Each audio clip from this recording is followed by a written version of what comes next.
17, ¿qué tal? Muy buenos días, bienvenidos a su programa Contacto Directo. Revisamos hoy quiénes son nuestros invitados en nuestros estudios. Está ya Raúl Ledesma, el ministro del Trabajo. Vamos a hablar de dinamización del sector productivo privado y la flexibilización de la contratación laboral para atacar el problema de la pérdida de puestos de trabajo. Una tarea para el Consejo Consultivo Económico y Tributario creado por el presidente Lenín Moreno.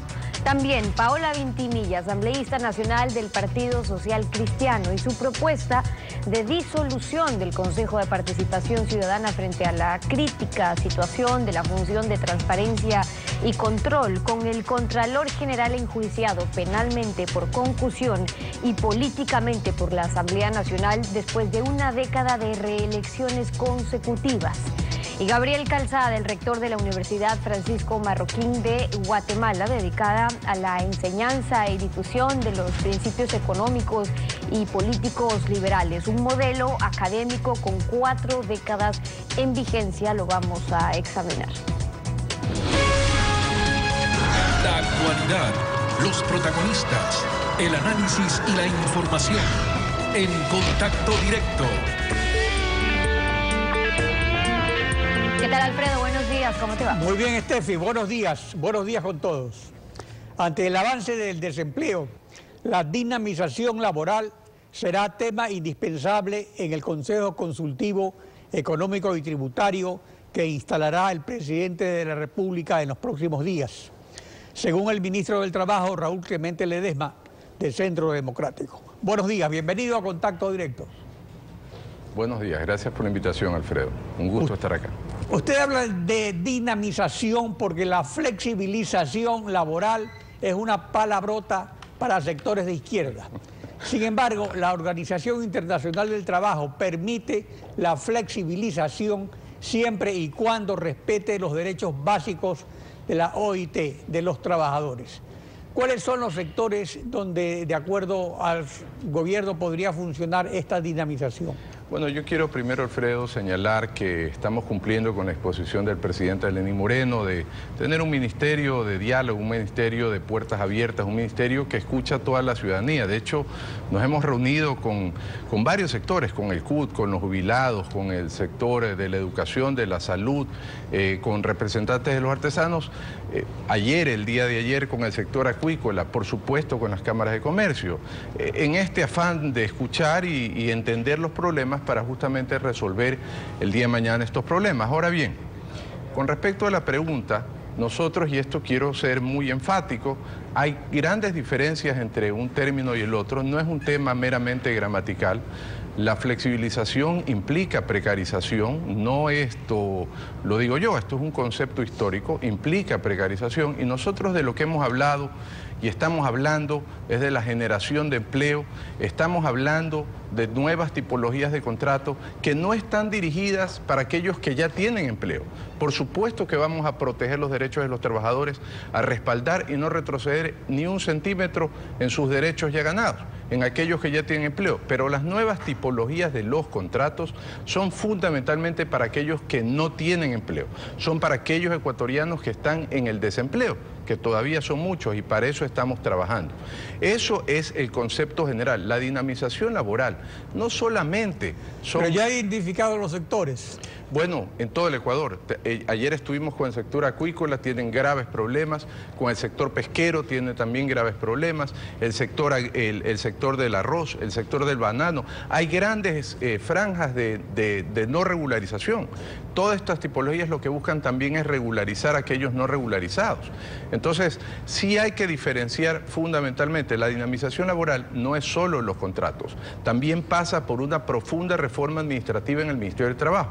Vamos en esta semana, Dios mediante, a anunciar acuerdos que van a permitir, digamos, dinamizar también el registro de contratos, el registro de reglamentos internos, en fin, una serie de procedimientos administrativos que también van a generar facilidades para la vinculación del trabajador.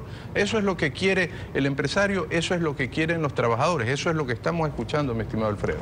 El hecho cierto es que, de acuerdo al Instituto Nacional de Estadísticas y Censos, el sector privado da 9 de cada 10 empleos. Esta dinamización o flexibilidad se anuncia que no precarizará a los trabajadores. ¿Cómo lo hará? Bueno, de nuevo, flexibilidad no.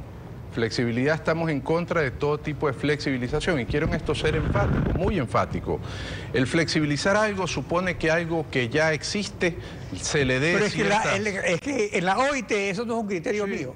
En la OIT claro. se llama flexibilización también, precisamente los nuevos empleos. Entonces hay una confusión entre los que ya tienen empleo, que tienen un panorama estable, y aquellos que necesitan empleo. Y el problema es que cuando las sociedades como la ecuatoriana y 90 países más en el mundo tienen problemas de empleo, ciertas reglas se dinamizan, se flexibilizan. Eso sí. O sea, la palabra que les guste políticamente, pues. No es cuestión de gramática, mi estimado Alfredo, es cuestión de conceptos. No a la flexibilización. La flexibilización implica precarización. Nosotros de ninguna manera... O sea que, por ejemplo, no va a haber trabajo por horas. Bueno, eso es algo que tendremos que analizar, pero yo personalmente... Porque eso lo prohíbe la Constitución. Yo estoy en contra del trabajo, de que por supuesto regrese el trabajo por horas. Yo no estoy a favor de eso. Yo creo que hay varias formas de llegar al mismo objetivo, que es la generación de empleo. Hay que ser creativos, nosotros somos lo suficientemente creativos, los ecuatorianos somos lo suficientemente creativos, y estoy seguro que vamos a encontrar otros caminos que no sean retroceder y volver a la precarización del trabajador. Eso no lo vamos a hacer categóricamente. Y no es lo mismo flexibilización que la dinamización laboral de ninguna manera ni bajo ningún concepto. La dinamización es agilitar los procesos, ir más rápido hacia un objetivo, permitir el desarrollo económico de un país, y eso no es lo mismo que la flexibilización. Así que bueno, los hechos son los que hablan. Vamos claro, a ver. para los... Y quiero en esto, y muchísimas gracias por la oportunidad que nos da Ecuavisa y usted, Alfredo, y quiero en esto ser muy enfático, para todos aquellos que les preocupaba la posición del Ministerio de Trabajo, de ninguna manera. Nosotros vamos, sí, a generar empleo conforme lo señala el Presidente de la República, a trabajar duramente en esa propuesta, pero de ninguna manera vamos a precarizar los derechos del trabajador ni retroceder en ninguno de ellos. Así que vamos con la dinamización hacia adelante, ecuatoriano. El panorama laboral no solo depende de reglas laborales, sino de la reactivación del sector productivo empleador. En el Consejo Consultivo Económico y Tributario están el SRI y los Ministerios de Finanzas, Comercio Exterior, que tiene que ver con los acuerdos comerciales, y el Ministerio de la Producción. O sea, ¿qué reformas tributarias, ahora concentrémonos en lo tributario, se están considerando para reactivar al sector empleador y la producción? Bueno, nosotros vamos a proponer algunas con respecto, por ejemplo, al anticipo del impuesto a la renta, hacer ciertas exoneraciones, pero por supuesto estará siempre el criterio del Servicio de Rentas Internas, que es el ente competente para sugerir, aceptar y procesar todas estas sugerencias. Pero yo estoy seguro que en el Consejo Consultivo vamos a recibir insumos de toda la ciudadanía, empleadores y empresarios, empleados y empleadores, en fin, ahora, pero emprendedores. El anticipo del impuesto a la renta, realmente esto inconstitucionalmente siempre ha cedido. Su abuelo, me acuerdo, tenía una gran teoría respecto a esa inconstitucionalidad. Solo se debe cobrar anticipadamente un impuesto en estado de emergencia, en estado de excepción. Lamentablemente se ha practicado debido a la elusión tributaria. Pero este gobierno, o el actual, mejor dicho, el anterior, inventó un anticipo que ya no es anticipo, sino una fórmula de cálculo que está teniendo en cuenta la facturación, los activos, etcétera. O sea que en algún momento habría que ir al meollo del problema, que es a revisar esa fórmula dentro de la ley. Bueno, lo que ha dicho el presidente es justamente eso. Dentro del seno del Consejo Consultivo vamos a revisar todas las sugerencias, todos los requerimientos de los ecuatorianos, y lo que se pueda perfeccionar, todo es perfectible, mi estimado Alfredo, lo que pueda perfeccionarse, mejorarse en pro del desarrollo económico de los ecuatorianos se hará. Por supuesto que se hará, las buenas ideas hay que tenerlas. No significa que con esto digamos si algo está bien o algo está mal por el momento. Eso se va a discutir de manera puntual en el pleno del Consejo Consultivo. Es algo que hay que debatirlo. Esa y muchas otras propuestas que van a dinamizar los distintos sectores económicos, el sector turístico fundamentalmente, por supuesto el sector agroindustrial, el sector industrial per se. Es decir, yo creo que más allá de mi criterio, yo tengo algunas ideas, por supuesto que las propondré en el seno del Consejo, pero ese es el espacio para analizar los temas, ¿no? Ese va a ser el espacio. En todo caso, estas medidas de reactivación y dinamización serán tratadas en mesas de diálogo del Consejo Consultivo. Claro, por supuesto. ¿Tomarán su tiempo? ¿Se lo hará dentro de los 100 primeros días de gobierno?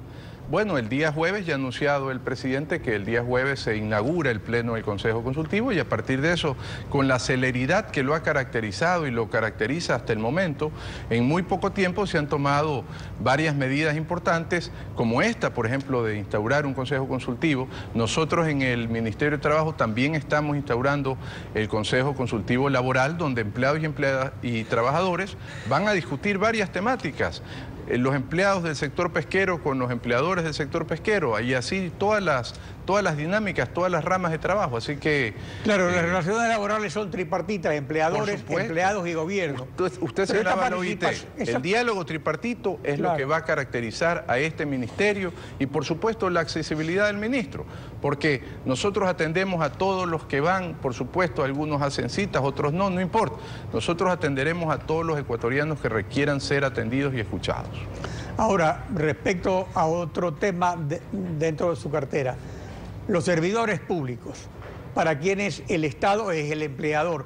Correcto. Recientemente la Comisión de Aplicación de Normas de la Organización Internacional del Trabajo emitió conclusiones sobre la reparación de derechos humanos laborales en el sector público, donde el gobierno anterior realizó algunas flexibilizaciones que atentan contra los derechos básicos de los trabajadores.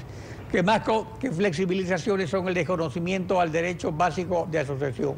¿Ya ha sido notificado el gobierno? ¿Cómo se restituirán esos derechos? Bueno, nosotros acabamos de estar en la OIT con un excelente resultado, debo señalar. Inclusive hemos sido puestos como miembros del Consejo de Administración de la OIT, como suplentes del Consejo de la Administración. Fue una reunión histórica porque el sector de los empleados, de los empleadores y el sector público estuvieron de acuerdo. Hay algunas observaciones, por supuesto que sí, y todo lo que sea para mejorar y restituir los derechos de trabajadores lo vamos a cumplir en el momento que se nos requiere, en el momento que se nos reclame. Tenemos algunas observaciones que por supuesto las vamos a cumplir, porque para eso está el Estado ecuatoriano, para proteger a los trabajadores y para regular las relaciones con los empleadores y, por supuesto, como ya he señalado, dinamizar la economía del país. O sea, concretamente la resolución se refiere a la restitución de la UNE. Bueno, de nuevo, vamos a recoger y observar todas las recomendaciones que nos hagan. Bueno, es una buena noticia que haya ese respeto a las decisiones vinculantes de los organismos internacionales. Raúl Clemente Ledesma, ministro de Trabajo, gracias por acompañarnos. Muchísimas gracias, Alfredo. Gracias por la invitación. Estefi. Son las 7:13, tiempo de ir a una pausa con ustedes y cuando regresemos estará Paola Vintimilla, asambleísta nacional del PSC, con su propuesta de disolución del Consejo de Participación Ciudadana ante la crisis presentada en la función de transparencia y control social. Quédese en nuestra sintonía, regresamos con eso. Consiguen esos altos puestos como si hubieran nacido para reinar sobre nosotros. Con sus contactos, su poder y su dinero, no hay nada que no puedan conseguir. Lo dijo Qiu Qialong, escritor chino.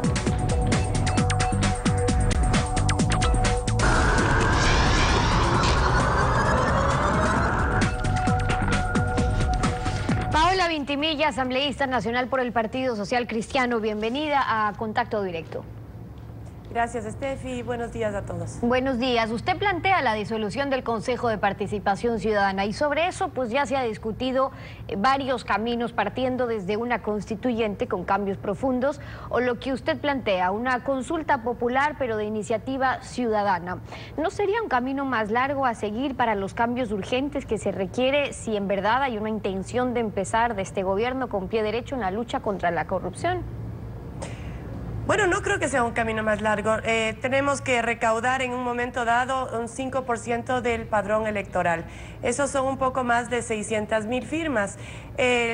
A partir de mi primera intervención en el Pleno, se han acercado a mí varios gremios, dirigentes universitarios. Hemos estado también con colectivos ciudadanos que tienen toda la intención de apoyarme y yo apoyarles a ellos, ser un puente entre el legislativo y la ciudadanía para poder de esta manera hacer la recolección de firmas y que nazca de la ciudadanía como tiene que ser una propuesta para consulta popular y eliminar el Consejo de Participación Ciudadana, entre otros temas. Decía largo porque ya sabemos un poco los antecedentes también de estos varios intentos de consulta popular que quisieron pasar ese alto, ese pare de la Corte Constitucional y no lo lograron. Eliminar el quinto poder implicaría una reforma constitucional y allí podría haber un primer bloqueo. Y por otro lado está la voluntad política. Y la verdad es que el gobierno de Lenín Moreno no ha ofrecido eliminar el Consejo de Participación, sí discutir sobre su papel en el marco de la lucha de la corrupción, pero no eliminarlo. Entonces, sin voluntad política del gobierno y por ahora necesitando la venia de la Corte, ¿se debe insistir en ese camino o habría o están analizando también alguna otra vía más rápida? Steffi, creo que se tiene que insistir en ese camino. El pueblo tiene que saber el poder enorme que tiene en sus manos y que hasta ahora no se ha utilizado. Va a tener el apoyo de varios políticos, no solamente de derecha, de izquierda, va a tener el apoyo de toda la ciudadanía. Tenemos que empezar a usar ese poder, como te repito. Desde el día 1 que yo fui electa, les dije que sería un puente entre el legislativo y la ciudadanía. Una de las cosas que me motivó es esa frustración de saber que los órganos y los de control y que además los políticos no escuchan a la ciudadanía. Pues ese no es mi caso. Yo estoy haciendo territorio, estoy conversando con ellos, todos queremos llegar a esa consulta popular, van a tener mi absoluto apoyo, nuestro apoyo político. La Corte Constitucional tendrá que dar paso, el Consejo Nacional Electoral recibirá todas las firmas y más de las firmas que necesita. Así que la ciudadanía tiene que estar firme, tiene que estar convencida de que podemos lograr ese cambio y para mí es lo más fácil y lo más asequible. No podemos ir a las elecciones del 2019 con un Consejo Nacional Electoral manejado por un solo partido político, una sola ideología política. No podemos tener una Contraloría que, bueno, ahora después de 10 años es llevada a juicio político su Contralor, porque además no ha hecho su papel, definitivamente. Por ahí oía hace pocos días que decían que si no era Odebrecht quien denunciaba todos los casos de corrupción, pues era imposible darnos cuenta. Eso no es verdad. Si hubiéramos tenido una fiscalía realmente haciendo su papel y viendo lo que todos los ciudadanos veíamos, que el nivel de vida de muchos funcionarios públicos era diferente, crecía de pronto, y que el fiscal no se dio cuenta que con un sueldo que se gana en el sector público no se puede tener esas casas ni esos autos. Creo que la ciudadanía nos dimos cuenta de todo eso, pero ellos no. Entonces dicen que hubiera sido imposible. Yo creo que definitivamente hay que cambiar los órganos de control. Bueno, y para ello es importante esa presión ciudadana a la que usted se refiere, en la que usted insiste. Es importante porque desde el presidente a asambleístas en la administración anterior reconocieron que no hubo una lucha de este Consejo de Participación Ciudadana contra la corrupción, a pesar de que ese era su mandato de control social. De hecho, no se llegaron a conocer ni siquiera casos importantes en los cuales estuvieron trabajando. ¿Podría ser una alternativa también el que el presidente Lenín Moreno le pida la renuncia a los consejeros de participación ciudadana para cambiar su integración y contar con gente, no solamente simpatizantes o exfuncionarios cercanos a un solo partido de gobierno, sino también representantes de la sociedad civil? Así tiene que ser, no solamente eso, tiene que haber más apertura, pero yo creo que ya es complicado en este punto cuando la misma Asamblea y los mismos legisladores de Alianza País están criticando el trabajo del Consejo de Participación Ciudadana.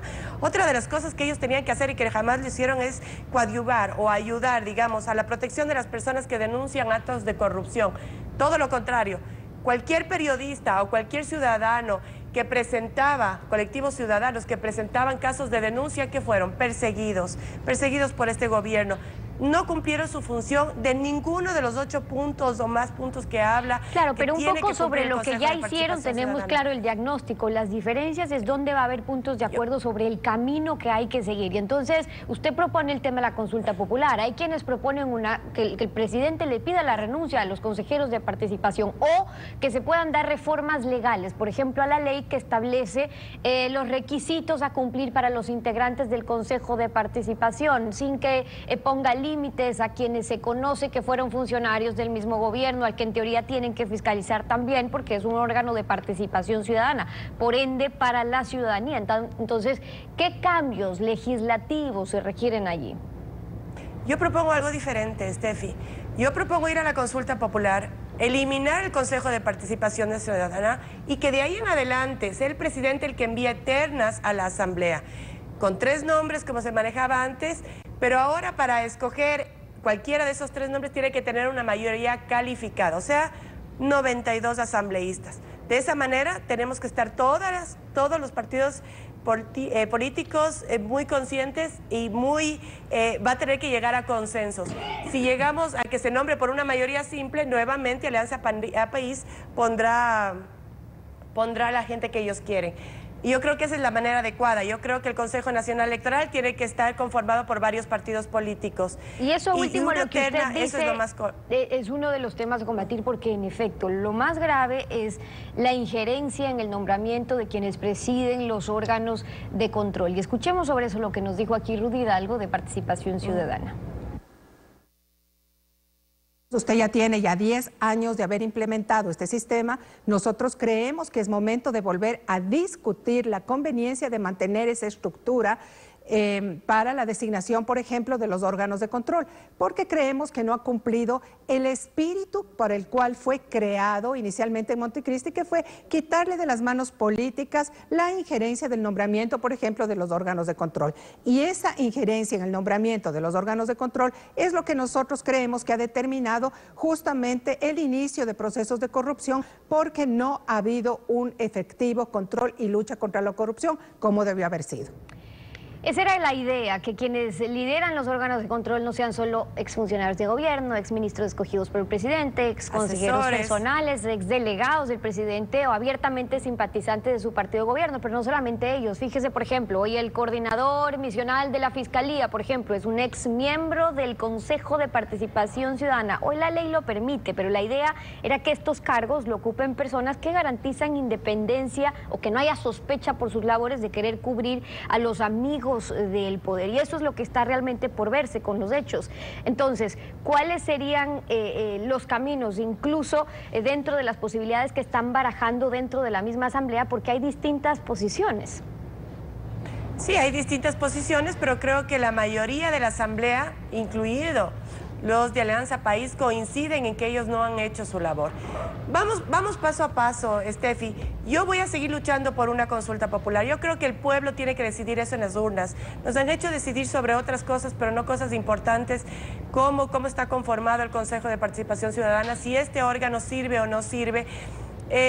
Hay temas que tratarse dentro de una consulta popular que creo que son necesarios, como también la reelección indefinida. Y hay varias cosas que irán saliendo y se irán poniendo sobre la mesa con todos estos grupos y colectivos ciudadanos. Una consulta popular es necesaria en este momento, después de 10 años de no haber tenido ninguna opinión, de no haber podido dar ninguna opinión. Es importante que se lo haga. Yo hago un llamado a Lenín Moreno. Él habla de un gobierno de manos abiertas. Pues creo que es momento de hacer una consulta popular y preguntar qué es lo que el pueblo realmente quiere, que tal vez no es lo que él quiera, capaz no es lo que yo quiera. Podemos, a la final de una consulta, el pueblo decidir que sí quiere mantener como está el Consejo de Participación Ciudadana y tendremos que aceptarlo, pero lo importante es que el pueblo conozca que tiene ese poder y que lo podemos hacer, con la ayuda de muchos legisladores, de muchos políticos, tendiendo ese puente que nunca tuve yo para llegar a conversar con los órganos de control y para llegar a conversar con políticos y darles nuestra propuesta. Ahora lo tienen, lo tienen conmigo y lo tienen con muchos otros legisladores. Es la propuesta de Paula Vintimilla, asambleísta nacional por el Partido Social Cristiano y en Contacto Directo. Gracias por haber estado con nosotros. A ti. 7:29, una pausa y al regresar estará Gabriel Calzada, rector de la Universidad Francisco Marroquín de Guatemala. 46 años de una universidad para la enseñanza y difusión de los principios liberales. Regresamos con este tema, quédese usted en nuestra sintonía. El poder de infección de la corrupción es más letal que el de las pestes, lo dijo Augusto Roa Bastos, escritor y periodista paraguayo.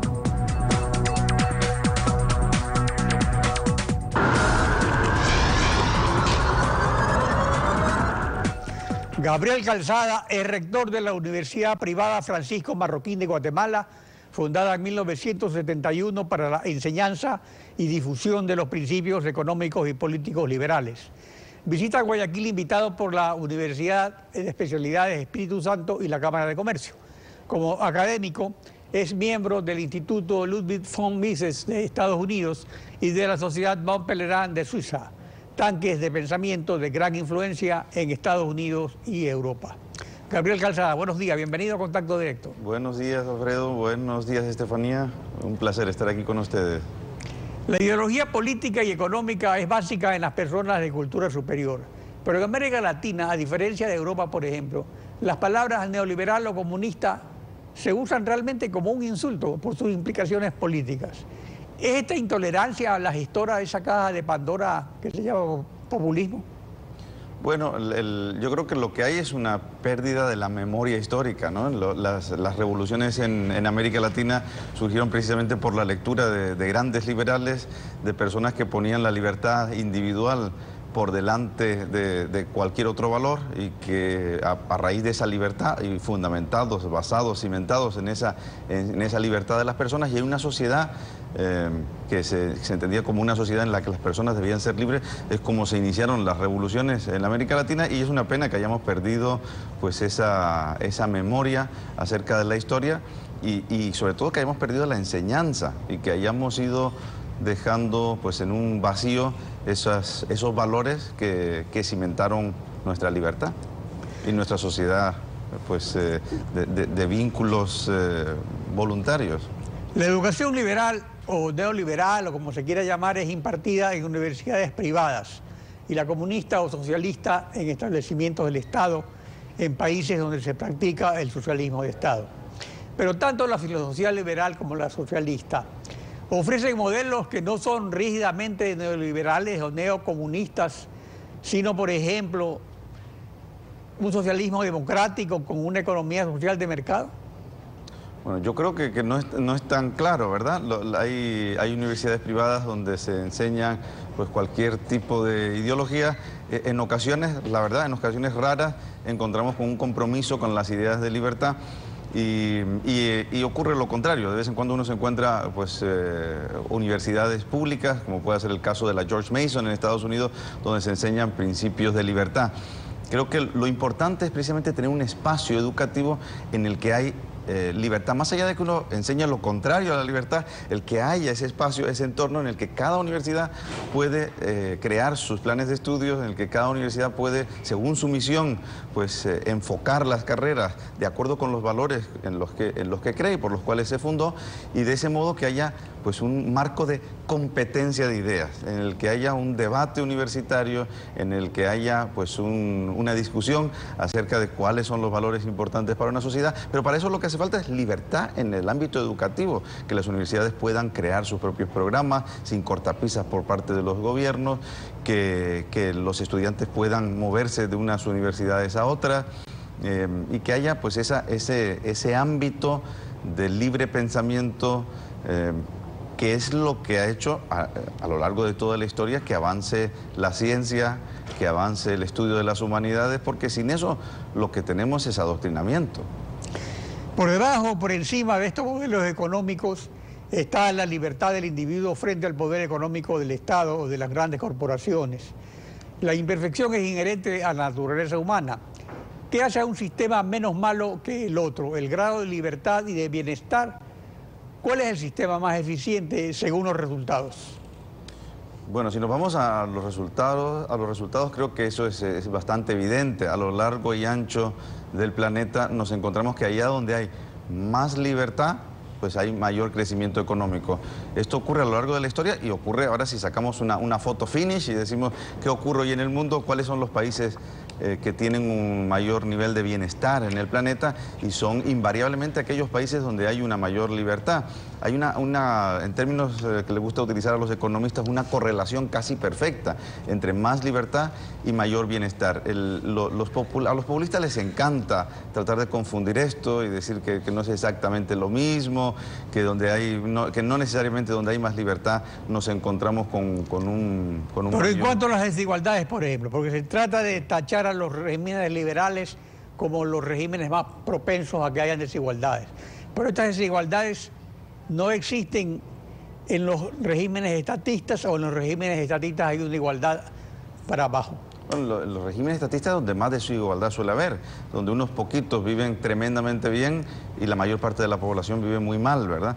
En las clases medias donde surgen es precisamente en los regímenes o en los sistemas, en las sociedades donde las personas pueden aspirar a tratar de sacar adelante sus pequeños comercios, donde pueden aspirar a aquellos fines que tienen, conseguirlos a través de acuerdos, pactos, donde es fácil acceder al sistema financiero, donde el sistema financiero no se guarda solo para unos poquitos, unos pocos privilegiados, amigos de la clase política. Es precisamente en esos regímenes abiertos, en esas sociedades abiertas, donde hay libertad, donde las personas gozan de libertad, donde vemos cómo surge esa clase media amplia que forma el grueso de la población y que mantiene sólidas las instituciones que hacen de una sociedad libre en la que merece la pena vivir y en la que merece la pena luchar uno por sus fines y tratar de construir su vida y la de su familia acorde a sus valores. En lo que concierne a educación, el modelo liberal es voluntario y pagado. El socialista es obligatorio y gratuito. Y hay otro que carece de definición ideológica y es una mezcla de los dos. En las Américas, ¿cuál es el sistema predominante?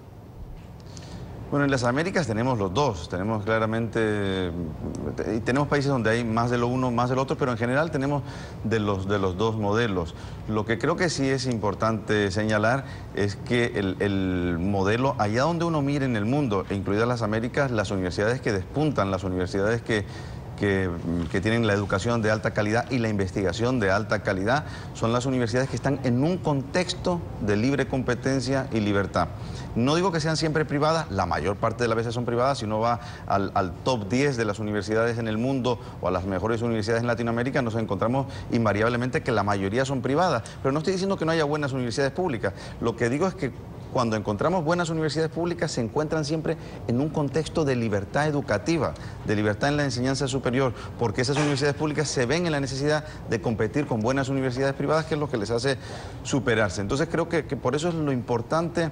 En el día y medio que he estado aquí me he quedado impresionado hasta qué nivel las leyes pasadas en los últimos años definen cómo tiene que llevarse una universidad, cómo se aprueban los planes de estudios, hasta el punto de definirse cómo se manejan los restaurantes o los bares de una universidad. Es una regulación kafkiana y de esa forma es difícil. Es muy difícil tener una educación de calidad. Es como si alguien hubiese querido estropear la educación de los jóvenes, ¿verdad? O sea que un régimen de libertad, lo básico es no de que solo exista las que preconizan ese régimen, sino que haya una libertad para todos, para los diferentes sistemas ideológicos y que puedan competir entre ellas en definitiva, porque eso enriquece la academia, enriquece, digamos, las dos corrientes del pensamiento. Bueno, yo no lo podría decir mejor. Efectivamente, esa es desde Venecia o desde Florencia, en el siglo XV, XVI, hasta la actualidad nos encontramos que la ciencia, el conocimiento avanza en aquellos entornos donde hay un marco de libertad, donde hay una competencia. No importa siquiera si son de izquierda o derecha, lo que importa es que existe ese marco de libertad donde diferentes perspectivas, donde diferentes ideas sobre diferentes paradigmas sobre la sociedad, sobre la ciencia, se encuentran, discuten libremente, se pueden hacer planes de estudios de forma libre y se contrastan unos con otros, ¿verdad? Ahora, ¿este predominio es general o se ubica por capas sociales? Al final del día, ¿por eso es que hay una derecha conservadora que no quiere cambiar y una izquierda que busca el cambio? No, yo creo que lo de las capas sociales es más bien un mito. El problema cuando estropeamos, cuando hiperregulamos la educación y se vuelve mala y se vuelve una educación pues rígida, que no avanza, es que quienes tienen dinero, las capas sociales altas, pues se pagan el billete y se pagan la matrícula en una buena universidad en otro país, ¿verdad? Y quienes sufren son precisamente las capas sociales bajas, son las que sufren de no tener un marco abierto. Las capas sociales bajas lo sufren de forma tremenda y quedan condenados los jóvenes de las capas sociales bajas a no tener un futuro profesional pues de altura, porque cuando se marchita el sistema educativo superior por esas rigideces de la hiperregulación gubernamental, con lo que se encuentran es que pues solo los que tienen dinero pueden salir fuera y ellos se ven sometidos a un sistema que queda inmediatamente. La educación tiene que estar en continua evolución y esos sistemas hiperregulados quedan inmediatamente obsoletos, arcaicos, y no hay realmente pues un futuro prometedor para esas capas bajas. Por eso yo creo que eso es un verdadero mito, tal y como se plantea el tema muchas veces de las capas y la libertad en la educación. Además hay sistemas de becas también. Bueno, por supuesto, por supuesto. Lo importante es la libertad. Gabriel Calzada, rector de la Universidad Francisco Marroquín, gracias por su participación en Contacto Directo. Gracias a ustedes, un placer. Estefi. Concluimos así esta emisión y como siempre agradeciéndoles a ustedes su confianza y sintonía. Y nos volvemos a encontrar mañana, Alfredo. Mañana continuamos rayando la desinformación en Contacto Directo. Buenos días.